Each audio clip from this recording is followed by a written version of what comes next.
ba ba ba boo ba ba.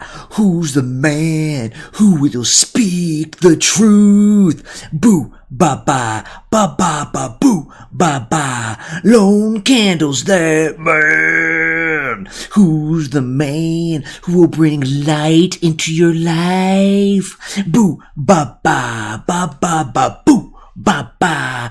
Lone Candle's that man.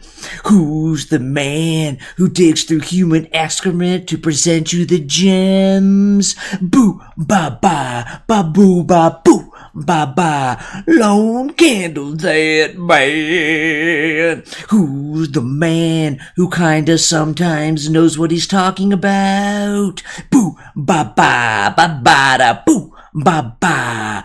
Lone Candle's that man. Who's the man who has a scatterbrained, low IQ, and weak memory recall?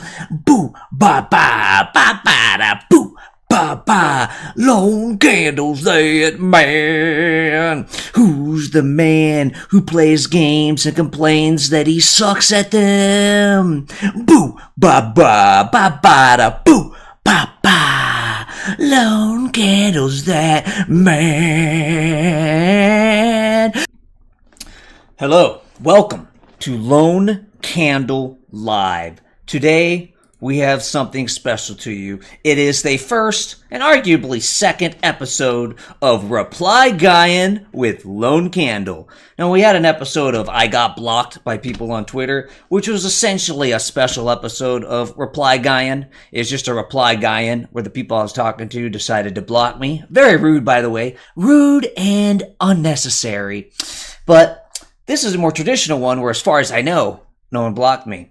So I have this curse, a compulsion, that when I see stuff on the internet, I cannot consistently resist replying. I'm just trying to put in my 2 cents, maybe make a little factual correction, maybe just ask a simple question because I don't understand.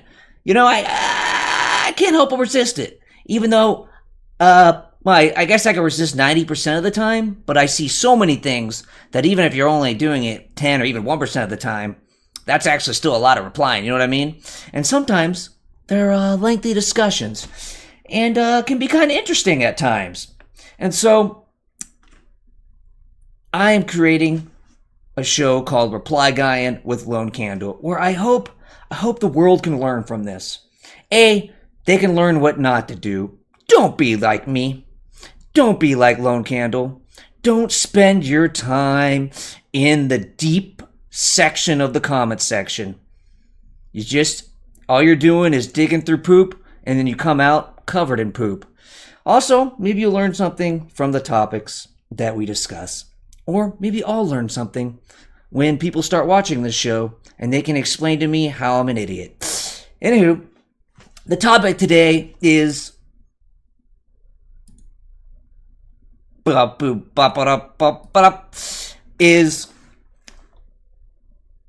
did the United Kingdom create India?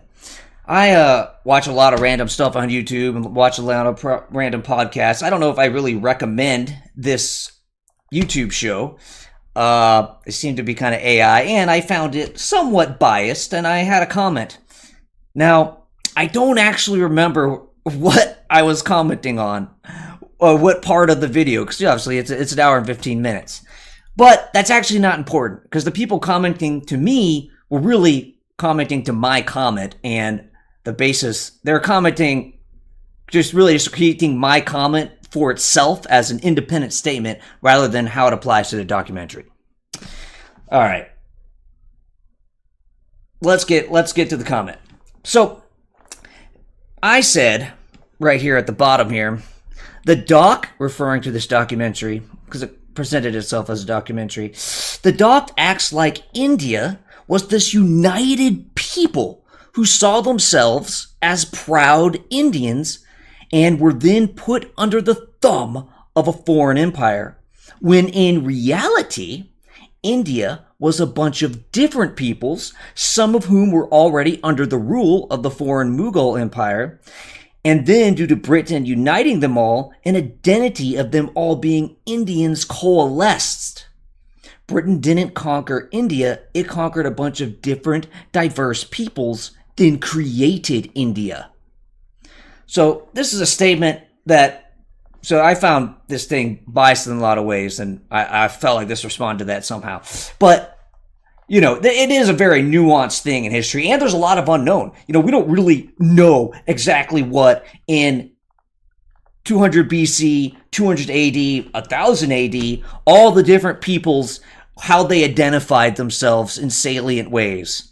But from my reading of history, I think the pretty clear conclusion is generally people all over what we call India didn't see themselves primarily as belonging to this nation of humans called Indians.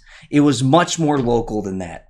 And very rarely, if even at all, you didn't have a country or even an empire that covered all of India. A lot of the empires were focused on the northern part and included a lot of areas that were part of modern day Pakistan, actually. And so I'm just pointing out, because I felt like documentary was implying otherwise in how it spoke, that no, Britain didn't come and find this Indian people and then come and or suppress them. By the way, nothing here is justifying colonialism or anything Britain did. It's just the description of what happened, okay? And I think we should describe history as accurately as we can. But it's not implying that I support colonialism or really any positive or really negative about Britain. I'm just not referring to any of that. I'm just saying there was a bunch of people, they didn't really identify as Indians, and then somewhat ironically, the modern Indian state came out of rebelling against Britain. They wanted their independence from Britain. So part of their nationalism and part of the history they're taught in schools is, yes, we are Indians and we rebelled against Britain. While it's kind of ironic because there wouldn't have been this Indianness of the territory, or at least of the whole territory, that saw themselves as Indians, as united, and that then must rebel against these foreign people if those foreign peoples didn't come in. So in many important ways, the United Kingdom created India. All right. Yeah. I assume he meant to put an S. It's a very left anti-West doc. So I guess he's mostly agreeing with me. That's not what we're here for. We're not here for the next guy either, but we can go ahead and look at it, because the guy we actually want to review, who was more interesting, I think was actually commenting on my response to this. So thanks, white person, for telling us about ourselves. Well, that, my friends, is what's called an ad hominem, or often shortened to ad hom. It's a logical fallacy. It's where you attack the person rather than the argument. No matter who I am, I could be white, I could be black, I could be brown, I could be an ape that knows how to somehow speak through a device. I could be a piece of crap, I could be a good person. Whether or not I'm right or wrong on a topic depends on the arguments. No matter what I say, no matter who I am, morally or background, what matters, what makes an argument correct or not correct, misleading or not misleading, is the nature of the argument. And so me being white is irrelevant, and this is just an ad hom because he's attacking me rather than the actual argument. Race is irrelevant. Either my critique about the doc is true and relevant, or it isn't. Sometimes an outsider is less biased by the upbringing and identity motivations, that lead to false beliefs or ignorance. And so not only am I pointing out that race is irrelevant, because that's just an ad hom, even if you're trying to judge that, it's actually not clear that an outsider is going to be less known. What really is going to know is whether someone has insight on that particular piece of history or not. And although I don't know shit about Indian history, I don't. But I know what I know. And I know a little bit, and I felt like my initial comment was correct, although I could be wrong. You never know. I mean, one point to commenting is seeing whether this thing I think is true is not, which ideally intelligent people actually show you to be wrong, really getting, dumb crap like this. But it is a little ironic here that I'm saying race is irrelevant, and and that, it's either true or not. But then I go ahead and engage on, but ironically, because this is really a separate point with a little bit of tension in the first point, because I'm actually saying, ironically, sometimes, you could be biased by being too close to it. I mean, India does try to instill nationalism in their people and their history. Well, this isn't just an Indian thing, not to put a pox on India. Probably every country to some extent, some worse than others, are going to, in their official education of their people, are going to play up history for nationalistic reasons, because it's the government that does the educating, and they want you to believe in your country and support your country and feel that it is a part of you. Anyways, now here's where we get the serious stuff. I mean, have you ever seen the letters Peshwa by Jirao? I mean no offense, but I don't know how to pronounce, and I'm not going to learn how to pronounce, because I'm just going to forget. It's too hard. But I do mean no offense, even though I laughed while saying it. I mean, have you ever seen the letters Peshwa Bajaro 1 wrote to the Iranian Shah about alliance against Afghan? A, he's already applying an ad hom.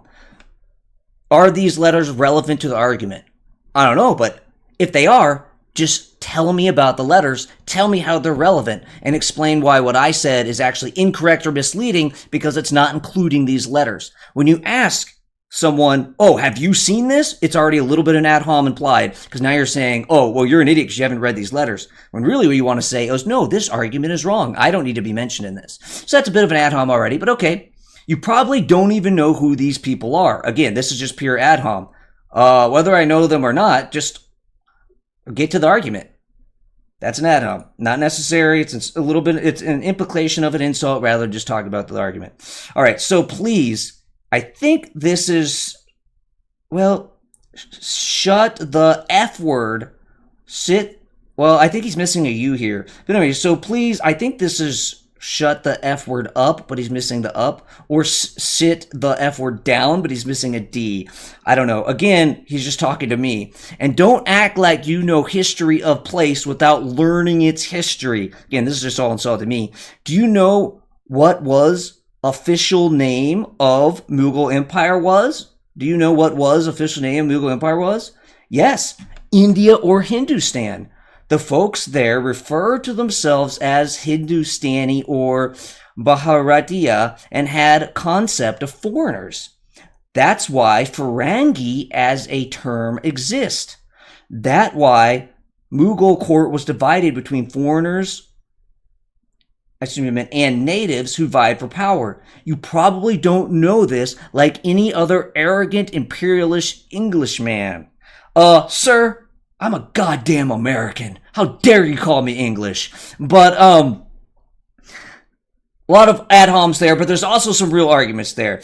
And it's weird because I'm complaining about ad homs, but it's hard not to respond to some of them. Ideally, you just respond to the argument and ignore them. But obviously, because this is my podcast and I have all the time I want, it's easier to talk to them because I can always get back to them. Get back to the real arguments. One thing, I also just like full disclosure, when he says, you probably don't know who these people are. You're right, I don't. And so, I gotta be open that, nope, there's something I don't understand, and he's bringing in really important information. Yes, he threw in a lot of ad homs here. Yes, that's dickish, but maybe these are really important. So I'm like, all right, maybe I'll learn something here. And I did learn stuff, but it's more from research I had to do other than something he directly said. And so I Google this. I Google this guy and the letters he wrote to the Shah about an alliance against Afghan. Now, I didn't do super deep research. That's always a risk. But the first things that comes up in a Google search when you look for this, or at least when the Google search I wrote, was, this is a popular myth. So it appears that his first point was simply a myth. Okay, well, that's interesting. Now, I think I respond to all this in my post, so I'm going to read my response, and then if I want to elaborate more, I'll elaborate then. Okay. Great, that works out. So, at my friend, whatever his name is, mean no offense, Can't pronounce things. Okay. The idea that Peshwa Bijar wrote letters to Nader Shah about an alliance against Afghan is generally regarded by historians as a myth. The Mughal Empire was created by a foreign invasion. They ruled Hindus while converting some of them to Islam, so it made sense for them to call it Hindustan. You're reading too much into that. By the way, I later realized this didn't really make sense, but we'll get to that later. See, I did learn something here, even though it wasn't that my original comment was right. But either way, I still learned some stuff. We'll see. You're reading way too much into that. Everyone has a concept of foreigners. So this is responding that he said, hey, they had a concept of foreigners. Therefore, no, Britain didn't create India.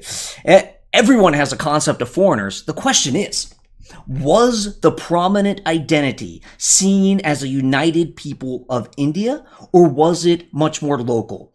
Even if it was recognized that there are some others who have more in common with the locals than others, the Mughals hardly... Oh, okay, well, I'll have to elaborate on that in a minute. The Mughals hardly even controlled southern India. They had it all... They never had it all and only had much of it for 27 years. So... yeah, so there's this point, well, they had a concept of foreigners. Okay, well, my contention is they didn't really see themselves prominently as Indian. That's going to be the prime way they identify themselves, that it refers to this huge, big group of people. And that's where their salient identity is, until, frankly, after Britain. Them having foreigners has nothing to do with that, because even if you had more local identities, you would still have foreigners. So... yeah, that's just that's not a good point no matter what. Even if it was 100% true that, oh, you have this concept of foreigners, well, of course you do. But the foreigners, that doesn't mean who is foreign to you is as he says or as I say. Although, we'll find out later, he's not even really saying that. I don't remember what I was from. Why did I say this? Mughals hardly even controlled some of India. It's because he mentioned the Mughals. Some part of this is I don't know where he's coming from, so I'm responding to things that I think is relevant at the time. But now later I figure out more what he's actually trying to say. I later realized probably isn't that important. But yeah, he tries to refer to the Mughals. But so I was thinking, oh, he's bringing up the Mughals, but the Mughals were the empire in India before the British. But the Mughals, they were a foreign Muslim empire with a different religion who came in from outside what is now India, took over parts of it, and then controlled it for some time. But they were more of a northern India empire, so they never even controlled it all. So they're not anything you would call what we call India today, at least. And it was also just as much Pakistan as India. And again, it's a foreign empire. And so they come in and they go, oh, what I was saying before is they come in and go, oh yeah, these are the Hindus that we now rule, so we'll call it Hindustani. We'll realize what that was sort of off, but we'll get to that later. All right. Recognizing that there are people out there who seem more different than one's neighbors, and having a word for them, Ferengi, doesn't mean the historical people of what is now India prominently saw themselves as one Indian people, or that they didn't see their neighbors as also foreign, even if they had a different word for them. Ferengi didn't refer to a concept of foreigners. It was initially used in Mughal times to describe European Christians, not all foreigners. It is derived from a Persian word that refers to the Franks. So this is similar to his first one, where his first point was based off a myth. So it appears like he believed a myth, although he later says something else. So, well, I guess I have to reserve judgment. But here, well, Ferengi said it meant foreigner, but that's not actually true based on, my Googling. Again, didn't do super deep research, but it appears, no, it didn't mean foreigners. It meant European Christians. And so, well, charge complete. Even if you didn't see yourself all as Indians, but as a bunch of different peoples, you could still have a word for European Christians who obviously clearly are more different than than they are from you to your neighbors. You're more like your other local communities than these weird white European Christians. So it makes sense you'd have a special word for them. But that really doesn't help you. It really doesn't mean at all that you're a united Indian people. And then, of course, it turns out it's derived from a Persian word that refers to the Franks, which a lot of the Muslims started calling all Crusaders and Westerners Franks. even though obviously they weren't all Franks. But okay, the Mughals were an empire of northern India and Pakistan. It was not a country, but an empire controlling different peoples. The descendants of those lands never felt so united. If they did, half of them wouldn't have split off and formed Pakistan. Identity isn't black and white or all or none. My understanding is that there was some realization that there were people who were more like each other, that there were people who had a series of beliefs and practices in common that we can call Hindu. But that is not the same as seeing them as one people with the union of that people as a primary identity. I recognize something similar in culture with Western cultures who believe in freedom, capitalism, and democracy, but that doesn't mean I see Americans, French, German, and the Japanese as one people. It took foreign empires, first the Mughals and then the British, to strengthen that common identity as Indians. So again, he's not really making this point, but I wasn't clear to me what point he was making, but I was trying to acknowledge that, from my reading, and I've listened to a podcast on Indian history, not for this, just in the past I had. It was incomplete. The guy never finished it, unfortunately. There was some recognition that there's something in common among these different peoples. They had, Britain kind of created Hinduism too, or they recognize, though, that there's more in common among each other than of these other people. But that's not the same of going, oh, yes, we are Indians. That's who we are. That's an important part of who we are. Yes, who are you? And part of their answer is, well, we're Indian.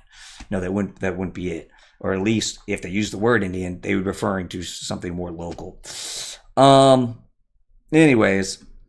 Oh, so here's his response. Sorry, not Bajaro, but his successor. Around the time they conquered Punjab and defeated Abdel's forces around the attack of brief time, there is primary letters available from them ruling dynasty of Iran and Peshwa about partition of Abdali territory, with Peshwa rejecting giving away Kandahar, saying how it was part of India since the time of Akbar rule. So this is like, did he actually just believe basically a nationalist myth and now he's still confused? Or is actually, no, he just made a mistake and referred to the wrong guy? I wasn't able, under quick Googling, to confirm if this is true, but it's irrelevant, because if it is true, it doesn't really matter. Look, what he's saying is, in some treaty they said, hey, this was previously a part of India. It should still be part of it. Okay, well, this is not the people. This is just the leader. And of course, a leader of an empire is going to say, well, I have this empire of this area that we apparently call Indian, or we have a word for it. And wait, this was previously a part of my territory. I want it to still be a part of my territory. That's part of this territory. It should be mine. That's nothing to do with creating the Indian people. That's a leader finding a reason to say why a territory should be his, because it was traditionally part of this region. Okay, Mughal didn't even call themselves Mughals. That seems totally irrelevant. Why is my phone making noise? What the hell? Didn't call themselves Mughals. It's totally irrelevant what they call themselves, but okay. They call themselves Gupkara, aka the Dynasty of Timur. The official name of their empire was India or Hindustan. Okay, they styled themselves as Emperor of India or Hindustan. The title was taken from the last Mughal rulers and given to Victoria, who became Empress of India. And so, sounds like what he's saying here, and I do believe this is true statement, was, well, no, they saw themselves as the empires of India or Hindustan. And here it's essentially, at least the way he's using it, and I think maybe a way to use these is as synonyms. They might not be perfectly synonyms, and I also can't pronounce that word pronouncedly. See, there's English words I can't pronounce either. But, okay, so the word existed beforehand, and it was a name of a region. Okay, I can acknowledge that. Now, that's not what my post was about, but at this point, I don't know if I knew that or not. But, so I may have learned something there. Okay, so they did refer to a region as India or Hindustan before then. Okay. Again, I clearly was talking about something else, but that is still interesting, good to know. I am not talking about Hindu, the term. Hindustan, I am not talking about Hindu. The term Hindustan isn't about religious identity at all. You would find plenty of mention about Brahma and Hindustan in Indian sources, while India from Greeks, Romans, and British sources as well. Nation states are a modern concept. Indian as a nation didn't exist, but that doesn't mean India as a concept didn't exist like saying China didn't exist before Mao. Okay, so now he seems to clarify what he's saying. He's either changing his argument, and really he realized he was wrong and changed his argument, whether consciously or not consciously, or, whoa, we were not on the same page from the beginning. So let's look at my original comment. So first, let's see what he's saying. So he's saying, oh, no, he's basically saying, no, I agree, the nation state, the nation didn't really exist. It's just, I'm just referring to the territory. The territory of India did exist, and people refer to that as a long time, and even used the same words that kind of descended it down into what we now call India. And so that's interesting that that existed, and I looked that up, and it appears true because India comes from Indus, the Indus River, and so they would call the area around the Indus River as something like, eventually it came down to English as Indian. And my research, Hindu, also something about that word also refers to the Indus River. It's just the words change over time. So essentially the region around the Indus River for a very long time was called essentially a word that we could use in modern English as India, and it referred to that region. And he's saying, no, of course it existed. They've been referring to it as this for a long time. And to which I say, oh, okay, I briefly looked into that and it looks right. I agree. But was I unclear in my original comment? Could it be reasonably perceived that I was just talking about the name of the territory? Let's see. Was I unclear? That's possible. And that's always, things are unclear all the time. You got to have a little grace if you're unclear. And, sometimes it's on you. You're really unclear. Other times, you just weren't on the same page. You just weren't on the same page. And you can't always be on the same page as everyone. Let's see.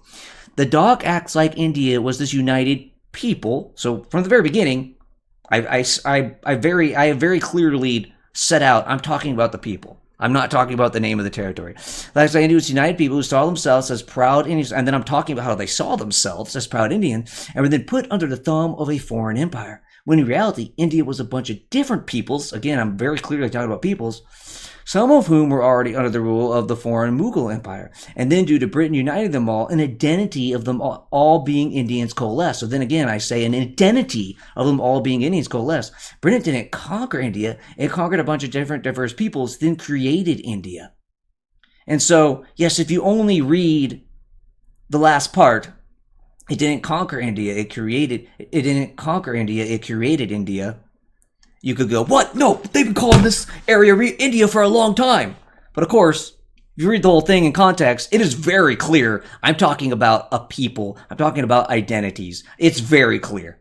And so, I don't know what he's talking about, but it has nothing to do with what I said. So he's talking right past me.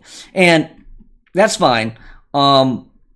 Because I don't know if I knew that even the name was called that for a long time. I don't know how important a thing that is to learn. But that was interesting, and I think I did learn that at least the name was there for a long time. And basically, the name comes from the Indus River, and that's what it's basically.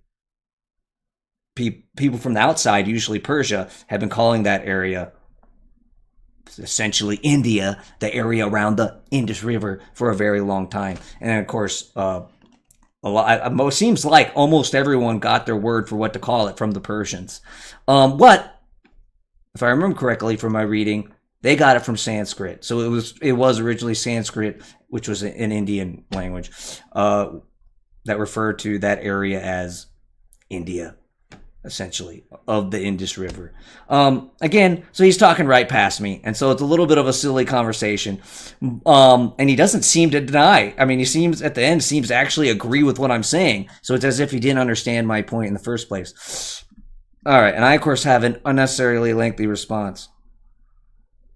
Wait, why is this down here? Oh, because I just scrolled up, right. All right, so he wrote that, and here's the final message. So we're almost done here.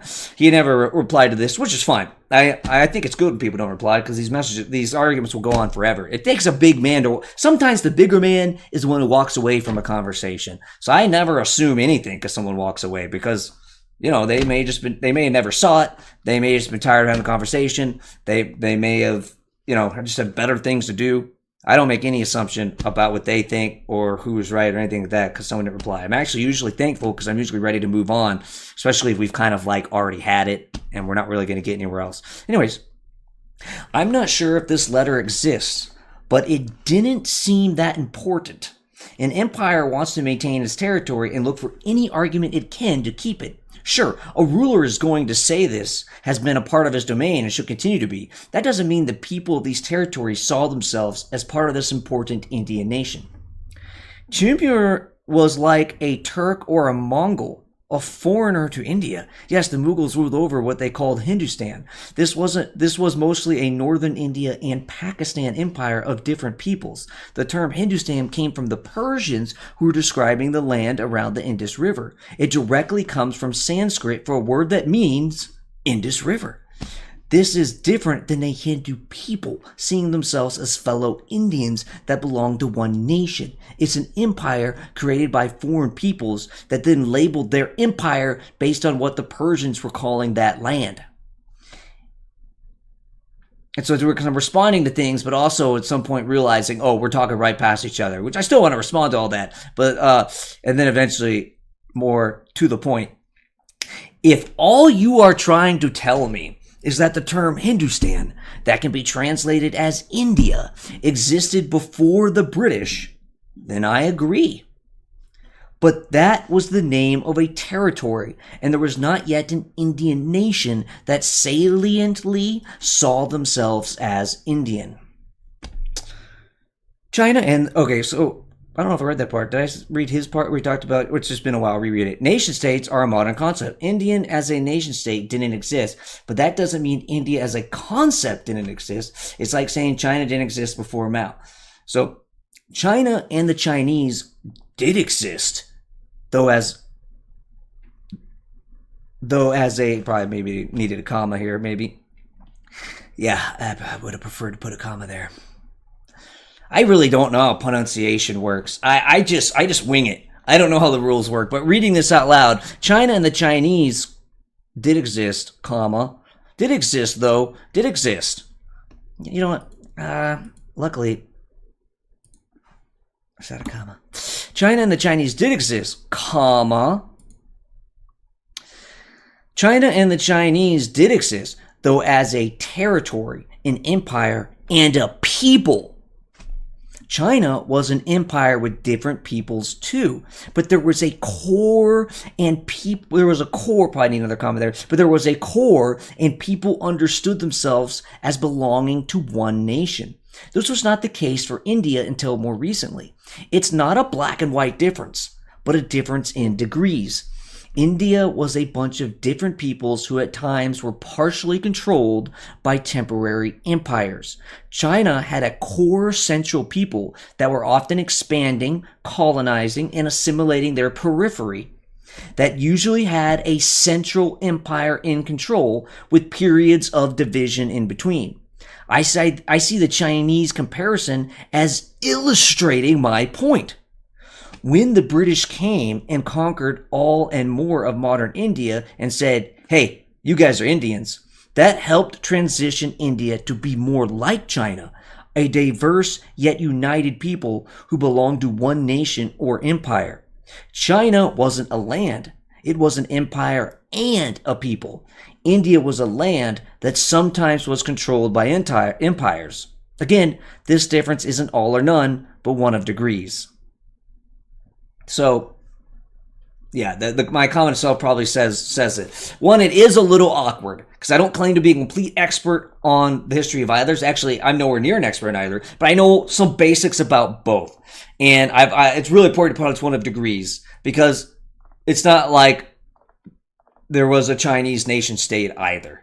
But my understanding is because the Chinese empire went back so late, and they even had a mythical empire that controlled much of the territory that may or may not existed, which was the first Chinese empire.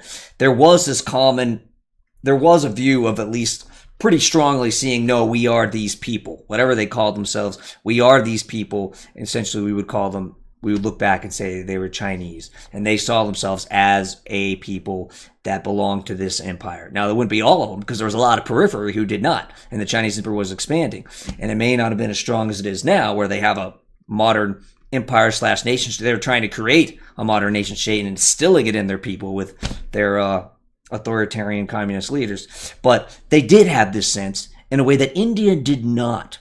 Again, it wasn't all or none because, of course, to some extent, those who knew a little about the world would have known that, hey, these guys to the east and to the south are more like us than those guys further to the west or further to the east and all that. But they didn't see themselves as really one people. While, no, the Chinese would have known that, oh, yeah, we're a part of the Middle Kingdom. This is us. We believe in the empire. We think Confucianism is important. There would have been more of a central identity than India, at least for a lot of them. Obviously, some of them were on the periphery and were getting colonized and slowly assimilated and all that. And that process in China goes on to this day. Anywho, well, you got to love that. He brought up China, but if anything, I thought China illustrated my point. That's basically the end of that. So,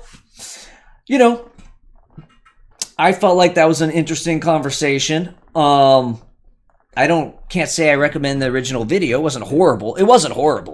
The original documentary. I just thought it was biased, which a lot of things are biased. There's a lot of this anti-Western, anti-white, anti-European. It's one thing to accurately and in context describe the history and of the bad things that many Europeans did, but it's another thing to get or imply stuff that's not true. And I do feel like this documentary, as a lot of them do, had a problem with that. I think it's a lot of things in India to see things a little off about Britain. Not that there's not a legitimate things to critique there or that they weren't right to make their own country, but often there's a nationalism there that isn't fully accurate with how it treats the United Kingdom and what all went on.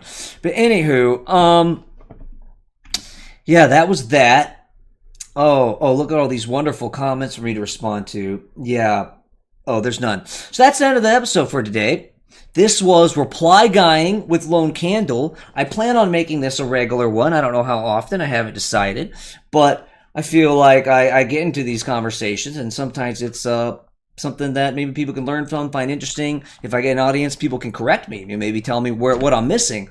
And it also makes me feel like all that time I waste, because it takes me an embarrassingly long time to respond to those comments sometimes. Like, I did some quick research.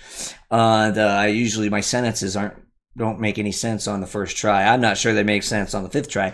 But I feel like I'm wasting less of my time if I'll use this to create content later, and maybe someone else will find it interesting. Anywho, that's Reply Guying with Lone Candle. Thank you for joining me. End stream. And I forgot to move this over there. So end stream.